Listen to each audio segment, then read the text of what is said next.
بسم اللہ الرحمن الرحیم۔ السلام علیکم ویئرس، کیسے ہیں آپ سب لوگ؟ امید ہے کہ آپ لوگ خوش بھی ہوں گے اور بفضل خدا صحت مند بھی ہوں گے۔ ویئرس، آج ہم بات کریں گے ووپنگ کف یعنی کالی کھانسی پر۔ کالی کھانسی ایک متعدی مرض ہے۔ اس میں مریض کو کھانسی کے دورے پڑتے ہیں، اور جب یہ دورہ پڑتا ہے تو اس دورے کے ساتھ مریض ایک لمبی سانس کھینچتا ہے اندر، تو ایک خاص قسم کی آواز پیدا ہوتی ہے، سیٹی نما، اس کو ووپ کہتے ہیں۔ اور اس ووپ کی وجہ سے اس بیماری کا نام ووپنگ کف رکھا گیا ہے۔ کالی کھانسی ایک خاص قسم کے بیکٹیریا سے پھیلتی ہے جس کو بارٹیلا پریٹوسس بھی کہتے ہیں۔ یہ بیکٹیریا مریض کے تھوکنے کے وجہ سے، کھانسنے اور چھینکنے کی وجہ سے ہوا میں پھیل جاتا ہے، جس کی وجہ سے دوسرے لوگوں کو بھی یہ بیماری لگ سکتی ہے۔ عموماً کالی کھانسی 5 سال سے کم عمر کے بچوں کو ہوا کرتی ہے۔ یہ موسم سرما کے آخر میں یا موسم بہار کے شروع میں ہوتی ہے۔ جراثیم کے جسم میں داخل ہونے کے 7 سے 17 دن کے اندر اس کی جو علامات ہیں وہ ظاہر ہونا شروع ہو جاتی ہیں۔ تو شروع میں جب مریض کو نزلہ اور زکام ہونے لگتا ہے، جب یہ وبا پھیلتی ہے یا مریض انفیکٹڈ ہوتا ہے اس کا، تو آنکھوں سے پانی بہنے لگتا ہے، بھوک ختم ہونے لگتی ہے مریض کی۔ مریض یعنی بچہ ہوتا ہے، وہ کھانا پینا کم کر دیتا ہے، سست ہو جاتا ہے۔ ابتدا میں یہ کھانسی رات کے وقت ہوتی ہے، لیکن کچھ دن گزرنے کے بعد یہ صبح کے ٹائم بھی شدت اختیار کر لیتی ہے۔ کالی کھانسی عام طور پر دورے کی شکل میں ہوتی ہے۔ دورے کے دوران کبھی کبھی وومٹنگ بھی ہو جاتی ہے، قے بھی شروع ہو جاتی ہے۔ مریض 10-15 منٹ کھانستا ہے، پھر ایک لمبی سانس لیتا ہے، جس کی وجہ سے ایک خاص قسم کی آواز ووپ، جو میں نے پہلے بھی جیسے عرض کیا کہ ووپ کی آواز، سیٹی نما آواز نکلتی ہے، جو اس بیماری کی ایک رہنما علامت ہوتی ہے۔ کھانسی کے دوران مریض کا چہرہ سرخ اور آنکھیں نمایاں اور زبان باہر نکل آتی ہے، اتنی یہ شدت سے کھانسی ہوتی ہے۔ اس کھانسی کے ہمراہ بلغم بھی خارج ہوتی ہے اور قے بھی ہو جاتی ہے مریض کو۔ بیماری شروع ہونے سے 4 ہفتوں کے بعد عموماً اس کی شدت میں کمی واقع ہونے لگتی ہے۔ کھانسی کے باعث مریض کو کافی پیچیدگیاں ہو سکتی ہیں۔ اگر اس کا صحیح طریقے سے پراپر علاج نہ کرایا جائے تو نمونیا بھی ہو سکتا ہے بچے کو، دماغ کی سوزش ہو جاتی ہے جب یہ شدت اختیار کر لے اور اس کا صحیح طریقے سے علاج نہ کرایا جائے۔ ناک سے جریان خون بھی شروع ہو سکتا ہے۔ پھیپھڑوں کا پھیل جانا اس بیماری کے باعث ہو سکتا ہے، پھیپھڑے پھیل جاتے ہیں۔ کان کے درمیانی حصے کی جو سوزش ہے وہ ہو سکتی ہے۔ شدید الٹیاں جس کے باعث جسم میں پانی کی کمی یعنی ڈی ہائیڈریشن ہو جاتی ہے۔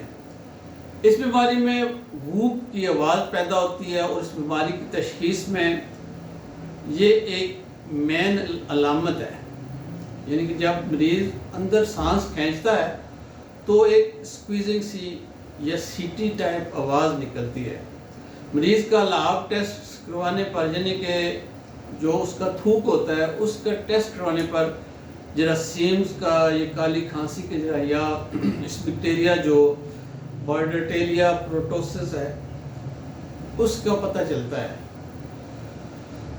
خون کا جب سی بی سی کرواتے ہیں تو اس میں وائٹ سیلز جو ہوتے ہیں ان کی جو تعداد ہے وہ انکریز ہوئی ہوتی ہے۔ اس بیماری کو معمولی خیال کرنا ایک بیوقوفی ہوتی ہے، کیونکہ یہ ایک معمولی بیماری نہیں ہے۔ جیسے میں نے پہلے آپ کو بتایا کہ نمونیا ہو سکتا ہے، دماغ کی سوزش ہو جاتی ہے، ناک سے خون بہنا شروع ہو جاتا ہے، پھیپھڑوں کا پھیل جانا، کان کا درد، الٹیاں جس سے جسم میں ڈی ہائیڈریشن ہو سکتی ہے۔ تو مناسب علاج نہ ہونے کی وجہ سے بچے کی موت بھی واقع ہو سکتی ہے۔ جب یہ بیماری پھیلتی ہے تو گھر کے تمام افراد کو ایک ہومیو میڈیسن ہے جس کا نام ہے ڈروسرا۔ ڈروسرا کی 6 پوٹینسی میں سب کو ایک ایک خوراک دینی چاہیے تاکہ باقی لوگ جو ہیں اس کے انفیکشن سے بچے رہیں۔ تو پھر ہم بات کرتے ہیں اس کے علاج پر کہ ہومیو میں اس کا کیا علاج ہوتا ہے۔ ہومیو میں ایک اچھا علاج ہوتا ہے اس کا، لیکن سیلف میڈیکیشن جو ہے وہ آپ نہ کریں۔ سیلف میڈیکیشن ڈینجرس ہوتی ہے۔ ایک جو کامن سا علاج چلتا ہے اس میں پریٹوسن ایک نوسوڈ ہے 200 پوٹینسی میں۔ یہ ایک ویکسین ٹائپ دوا ہوتی ہے جو دی جاتی ہے اور شروع میں یہ دوا دی جاتی ہے۔ پھر ڈروسرا، جیسے میں نے پہلے آپ کو بتایا کہ تمام افراد کو گھر کے تمام افراد کو 6x کی ایک جو خوراک ہے سب کو دینی چاہیے۔ تو 30 پوٹینسی میں علاج ہوتا ہے جب کوئی بندہ اس کا افیکٹڈ ہوتا ہے۔ کالی فاس ہے، میک فاس ہے، پیرم فاس، کالی میور، کلکیریا فاس اور کالی سلف، اس کا کمبینیشن بنا کر دیا جاتا ہے۔ بیلاڈونا 30 میں دی جاتی ہے، یہ ابتدائی درجے میں دی جاتی ہے۔ خشک اور کھانستے ہوئے جب مریض کا چہرہ سرخ ہو جاتا ہے تو تب یہ میڈیسن استعمال کی جاتی ہے۔ میک فاس ہے، کیوپرم میٹ ہے، ارنیکا ہے، پروٹیم روبرم ہے اور بہت سی باقی ادویات ہیں جو علامات کے تحت استعمال ہوتی ہیں۔